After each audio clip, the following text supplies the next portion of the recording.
Hey guys, I'm Jonathan Gutierrez, and today I'm going to talk a little about a great movie that released in December. It's been a controversy amongst Star Wars fans, but after watching it a couple of times, I feel like there's good aspects that you might enjoy, and I'm going to talk about them starting right now. So, this movie right here, there's a lot of things that people didn't like the Mary Poppins cameo, and also Luke Skywalker dying.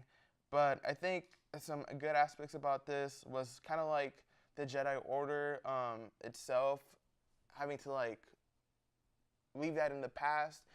In the whole Star Wars saga, when you watch it, you see that there's a big Jedi Order, it's a whole religion, and then in the original trilogy, there's a whole. It's basically dead, and Luke's like the last. And this movie, The Last Jedi, it's like him, Luke Skywalker, being kind of like, I don't want to continue and supporting this religion, and I feel like it should die.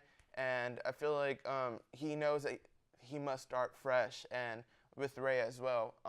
And Rey, without knowing much about like having all that training, she feels like spiritually about it, and I feel like that's why this movie is like great for like people today, or like people like or because a lot of people don't even like go to religion today. A lot of millennials don't, and don't go to church and everything, but they still feel like a sort of faith, and they feel like they feel more spiritual than anything. So I think this is really relevant for a lot of people today.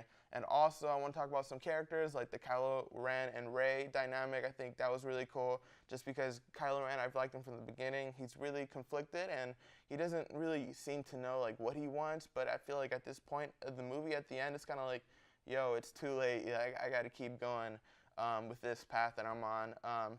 Rey, she tries to feel empathy for him, and I think that's very cool, even if someone's like who's like a bad guy, because she tries to understand him. But at the end, when he wants her to side with him, she's like, nope, I'm still for the good side. That makes her a strong character.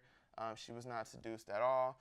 And the whole Finn failing in his mission, that was sort of like, yeah, I think a lot of people were disappointed just because they said, oh, it was all for nothing. But at the end of the day, you got to understand that people fell, and I think with that failure, it really shows more a realistic side. Not everything is a success, and you didn't get the happy ending you wanted maybe, but at the end of the day, at the end of the film, you're left with some hope, and I think that sometimes in real life, that is what happens. But yeah, thanks for watching though. I really, let me give you the score for this movie. I give it an 8 out of 10. Thank you.